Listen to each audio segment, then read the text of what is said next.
Assalamualaikum warahmatullahi wabarakatuh. Oke, hari ini kita akan coba belajar bersama mengenai operational excellence. Slide ini saya ambil dari slide yang ada di luar, jadi ini adalah bukan milik saya slide-nya. Tapi saya coba ketika saya mempelajari slide itu, kemudian saya coba untuk memahami dan kemudian menyampaikan sebagai bagian dari saya mempelajari dari materi yang ada di sana. Tidak semua materi ini adalah materi keseluruhan dari yang ada di website tersebut, tetapi ini bagian dari mempelajari dari materi yang tersedia di internet. Oke, kita akan coba pemahaman bagaimana saya memahami sebuah operation excellence. Pertama, disebutkan bahwa ada 10 tantangan bagi seorang CEO. Jadi seorang pemimpin itu memiliki tantangan. Yang pertama adalah dia harus excellent ketika mengeksekusi. Yang kedua adalah tetap bertahan dan harus ada di bagian paling atas. Kemudian yang ketiga adalah secara konsisten itu bisa menjalankan strategi yang telah ditetapkan oleh top management. Yang keempat adalah seorang CEO itu harus mampu untuk menumbuhkan profit. Kemudian seorang CEO itu harus mampu untuk menghasilkan atau mendapatkan manajerial yang memiliki talenta yang nanti akan membantu perusahaan untuk tumbuh dan berkembang. Yang keenam adalah kaitannya dengan customer loyalty. Jadi bagaimana customer menjadi loyal terhadap perusahaan itu menjadi concern berikutnya bagi seorang CEO. Prioritas yang berikutnya adalah kecepatan, flexibility, dan adaptasi terhadap perubahan. Kita tahu di masa-masa seperti sekarang dan di masa yang akan datang, yang namanya adaptasi itu akan selalu terjadi dan adaptasinya akan semakin cepat terjadi. Sehingga kecepatan menjadi poin penting, flexibility juga menjadi poin penting, di mana ke depan flexibility akan semakin dituntut ketika sebuah organisasi ingin tetap bertahan ataupun menjadi pemimpin dari pasar. Yang kedelapan adalah corporate reputasi. Tentu saja reputasi dari corporate perlu dipertahankan, dijaga, dan itu menjadi domain dari CEO. Yang kesimpulan adalah harus bisa menstimulasi terjadinya inovasi, creativity, dan memungkinkan untuk terjadinya entrepreneurship. Jadi inovasi dan creativity merupakan dua hal penting sekarang, itu sudah mandatory, sudah menjadi sesuatu yang wajib harus ada dan harus terus dikembangkan terjadinya inovasi dan creativity. Kemudian ranking terakhir, ranking 10 yang menjadi prioritas dari seorang CEO kaitannya dengan operation excellence adalah speed to market. Market karena pertumbuhan kecepatan perubahan itu sangat masif terjadi, maka produk kita jangan sampai kemudian tertinggal oleh apa yang diharapkan oleh market. Maka speed to market itu juga menjadi poin yang penting, meskipun itu bukan prioritas 10 prioritas yang pertama atau prioritas di atas di ranking 1, 2, 3. Ternyata seorang CEO itu tuntutan utamanya adalah dia harus excellent di dalam mengeksekusi aktivitas-aktivitas yang direncanakan. Kalau kita menyinggung kembali di bagian siklus produktivitas, berarti seorang CEO itu akan lebih banyak berbicara di tahapan planning dan di tahapan eksekusi. Poinnya adalah di sana. Sedangkan pada tahapan pengukuran dan analisis bisa dilakukan oleh kepanjangan tangan dari CEO. Biasanya memang di CEO akan mengamati setiap prosesnya dan seorang CEO itu akan bertanggung jawab lebih kepada bagaimana eksekusi itu dijalankan secara excellent. Menjalankan setiap tahap-tahapan siklus produktivitas itu juga merupakan bagian dari eksekusi. Jadi seorang CEO itu mempertanggungjawabkan semua proses di dalam sebuah organisasi.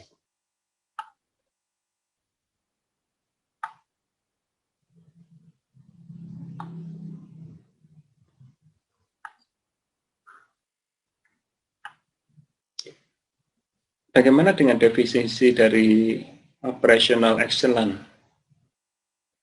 Sebuah bisnis strategi,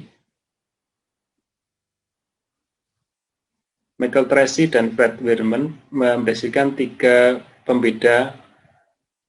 Yang pertama adalah product leadership, customer intimacy, dan operational excellence. Jadi strategi bisnis itu ada 3, kepemimpinan dari produk, yang kedua adalah kedekatan dengan customer, dan yang terakhir adalah operational excellence. Kita lihat di sini ada bisnis itu fokus pada produk. Seringkali kita fokus dengan produk kita, tetapi kita juga perlu fokus juga terhadap customer, dan yang terakhir adalah kita bicara tentang operational excellence. Kita lihat di sini kalau kita menggunakan input-output proses, produk itu kita anggap sebagai input, kemudian operation itu produk di sini adalah bisa dimulai dari raw material hingga ke finish product, di mana perubahan tadi menggunakan operational yang excellence, dan dengan pada ujungnya kita akan berinteraksi dengan customer. Jadi ada sisi hulu, tengah, dan hilirnya.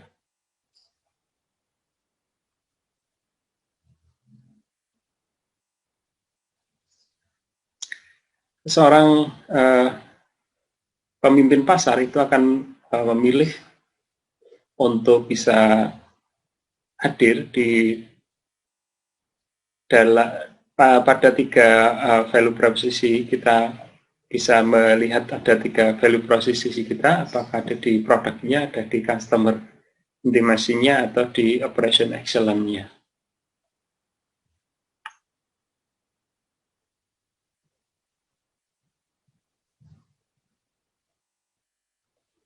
Seorang pemimpin pasar itu tidak fokus hanya pada 2 atau bahkan 2 atau lebih, itu harus menjadi fokus dari seorang pemimpin pasar.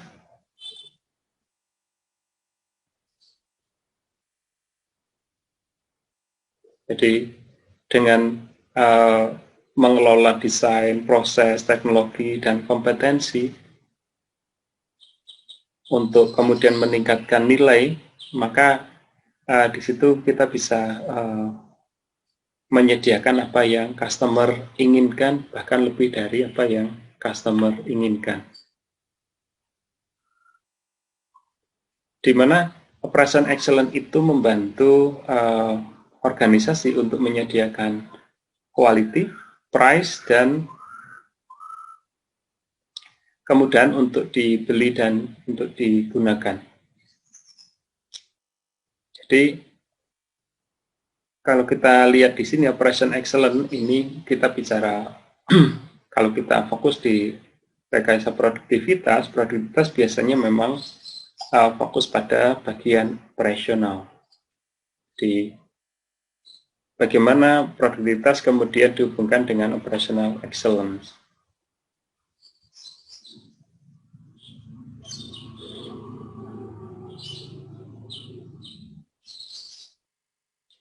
Kita lihat di sini ada 4 blok. Yang pertama adalah strategi deployment, yang kedua adalah performance management, process excellency, dan high performance work teams. Kita lihat di sini sebuah operational excellence model itu membagi menjadi 4 kelompok. High performance work teams, kemudian strategi deployment, performance management, dan proses excellence. Kita lihat detailnya. Strategi, kita membangun sebuah strategi itu, kita lihat visi, misi, dan purpose, dan tujuannya seperti apa. Jadi sebuah organisasi dibangun atas dasar strategi dimulai dari visi, misi, dan tujuan. Kemudian visi, misi, dan tujuan tadi kita akan buat strategi untuk mencapai visi, misi, dan tujuan tadi, dan kita akan lakukan mapping terhadap strategi-strategi untuk mencapai visi, misi, dan tujuan. Kemudian dari tujuan tadi, kemudian kita lakukan perencanaan yang lebih detail untuk di skala operasional. Kemudian di bagian performance management, kita akan mengelola bagaimana performa, kita mulai dari proses manajemen. Bagaimana proses itu dikelola dengan baik. Ingat, di pengelolaan proses itu salah satunya menjadi fokus di dalam siklus produktivitas yang kita bahas pada bagian-bagian sebelumnya. Kemudian di dalam proses manajemen tadi kita juga melihat ada nggak capaian performa indikator yang sudah ditetapkan.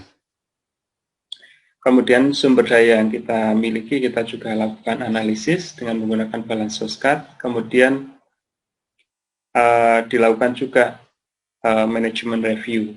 Performance-nya perlu ditinjau. Kemudian dari sisi performance akan diukur, kemudian dari sisi proses kemudian akan dilakukan excellence. Kalau kita perhatikan di sini, performance management itu berhubungan dengan aktivitas pengukuran. Kalau di dalam siklus produktivitas, performance management itu berhubungan dengan pengukuran, aktivitas pengukuran. Kemudian dari aktivitas pengukuran itu kemudian dilakukan penyebab dan dilakukan planning. Di objek yang dilakukan analisis dan kemudian dilakukan planning adalah bagian proses, di mana proses itu akan menjadi excellent dengan berbagai konsep yang bisa diaplikasikan di proses. Yang pertama adalah risk management, bagaimana kita mengidentifikasi resiko-resiko yang terjadi selama proses, sehingga kita bisa mengantisipasi terjadinya kegagalan karena resiko. Kemudian ada Six Sigma metodologi, kita bisa menganalisis kaitannya dengan variabilitas. Kita usahakan variabilitas tidak terjadi, sehingga dengan variabilitas yang tidak terjadi, maka sistem menjadi lebih stabil. Stabilitas menjadi fokus dari Six Sigma. Kemudian ada Lean Management, bagaimana kita melakukan improvement dengan fokus pada pemborosan-pemborosan yang terjadi, sehingga kita melakukan evaluasi terhadap proses operasional di dalam perusahaan, sehingga kemudian perusahaan menjadi semakin ramping karena beban-beban pemborosan itu kemudian bisa dihilangkan. Dan ada juga teknik yang lain, ada 8 dimensi problem solving proses. Kita bisa menganalisis problem-problem yang terjadi dengan menggunakan 8 dimensi problem solving proses. Kemudian setelah prosesnya juga excellent, kemudian ada high performance work team. Eksekutor dari semua proses excellence, performance management, strategi development, semuanya itu membutuhkan resource yang namanya teams atau person di situ. Kita sebut sebagai sebagai tim sekarang kita bekerja tidak sendirian. Sebuah tim yang memiliki performance yang tinggi itu perlu mendapatkan yang namanya coaching skill. Jadi skill perlu diasah. Kalau kita bicara tentang skill, kita ingat kembali elemen-elemen produktivitas, ada skill, ada mindset, dan satu lagi ada tools. Kita olah bahwa tim akan bekerja dengan bagus jika dia memiliki skill. Jadi skill itu melekat pada person. Kemudian fasilitasi, tadi ada pendampingan, ada memfasilitasi peningkatan skill. Kemudian juga bagaimana person itu di organisasi, ada organizational design, bagaimana menempatkan orang tepat pada posisi yang sesuai. Dan yang terakhir adalah kita bisa mengenerate value dan culture sesuai dengan yang diharapkan oleh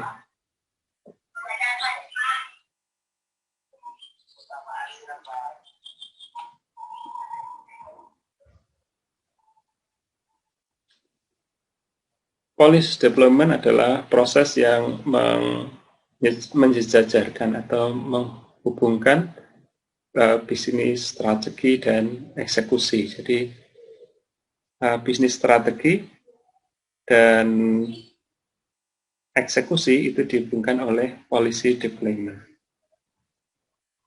Polisi atau strategi atau policy development. Performance management, proses yang mentranslasikan strategic inisiatif menjadi measurable, objektif, dan goal. Jadi performance management ini mentranslasikan strategik yang sudah dibangun itu kemudian menjadi terukur. Di sini ada performance management. Performance management mengukur, tentu saja untuk bisa melakukan pengukuran perlu ditetapkan objektif yang bisa terukur.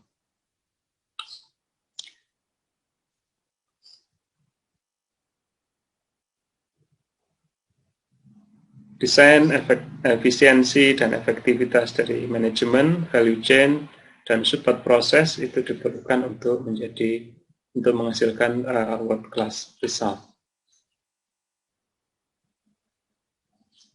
Dan terakhir, bahwa operation excellent itu bisa dihasilkan jika memiliki attitude yang baik, kemudian juga punya mindset yang baik, dan kompetensi yang baik.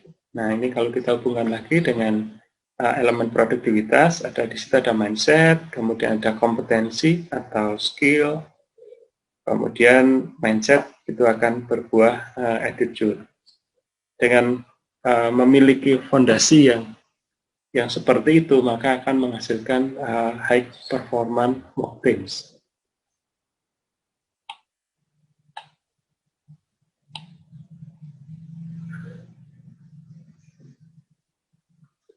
Kemudian bagaimana operation excellence, strategy planning dan deployment-nya.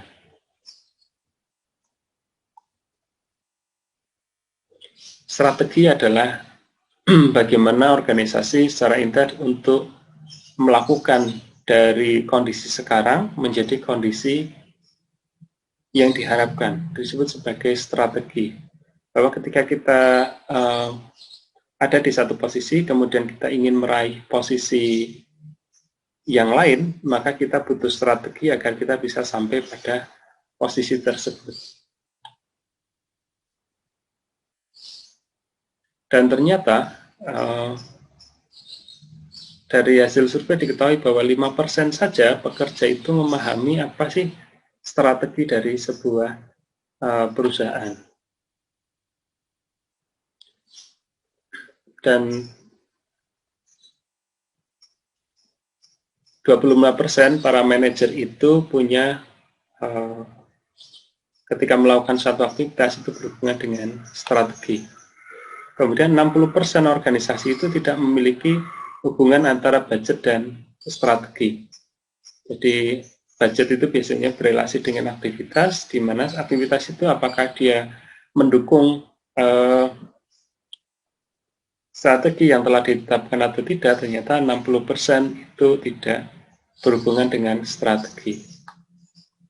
Dan 86 tim eksekutif itu mengalokasikan lebih sedikit membicarakan tentang strategi. Jadi kalau kita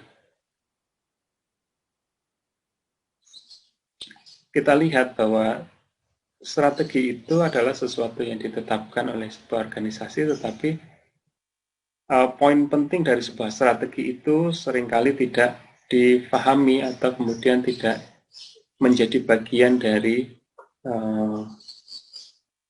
orang-orang yang ada di dalam sebuah organisasi. Ini dari hasil surveinya adalah seperti ini.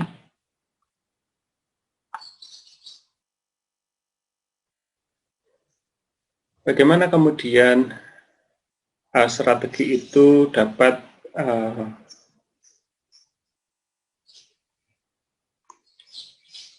bisa diaplikasikan dan bisa difahami? Maka ada beberapa strategi.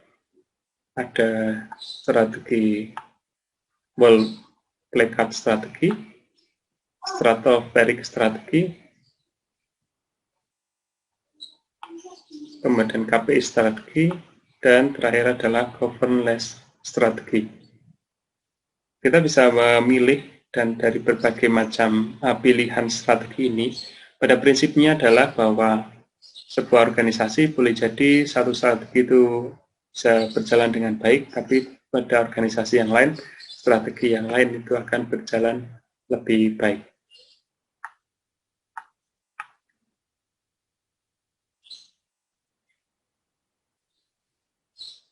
Strategi planning itu terdiri dari dua elemen, strategic thinking, bagaimana strategik itu kemudian menggunakan intuisi dan creativity, dan yang kedua adalah bagaimana mengenerate sebuah strategik dan bagaimana strategik itu dikonversi menjadi realisasi. Bagaimana strategi itu dibuat hingga kemudian bisa di deployment?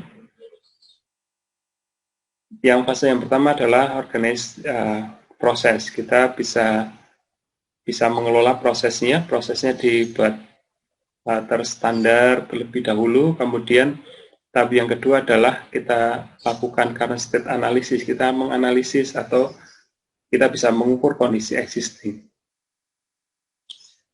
Kemudian fase yang ketiga kita cek strategic vision element, kita lihat elemen-elemen yang penting, kita bisa melakukan analisis kalau di siklus produktivitas.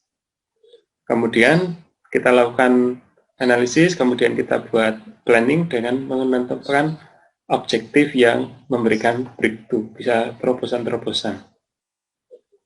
Kemudian di strategi, di planning itu juga bisa dengan cara kita membuat sebuah inisiatif dan taktik, dan yang terakhir adalah bagaimana strategi tadi diimplementasikan.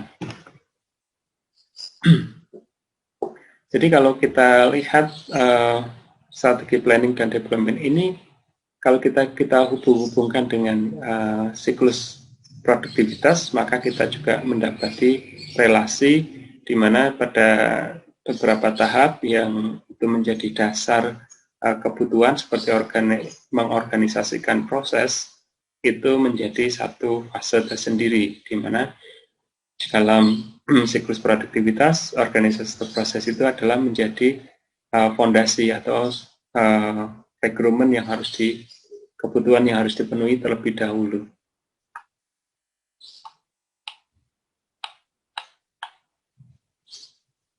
Kita lihat strategi, bagaimana strategi planning dan development dibuat dengan cara kita melakukan mapping strategi. Kita lihat secara di finansial, revenue tumbuh 20% pada tahun 2014. Kemudian terkait dengan customer, kita mendapatkan customer lebih banyak. Kemudian kita menjadi price leader, kemudian internal proses, improve operational efficiency. Efisiensi kita bisa lakukan dengan cara cost reduction, knowledge based system, dan reduce non-core activity. Jadi ini non-activity bisa juga di-reduce. Kemudian pada bagian yang lain adalah running dan growth, ada training, kemudian operational performance-nya kita simpan datanya, kemudian realign organization dengan core kompetensinya.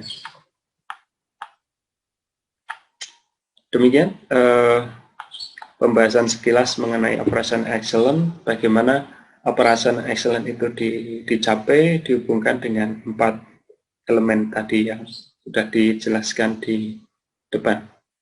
Dari saya sekian. Assalamualaikum warahmatullahi wabarakatuh.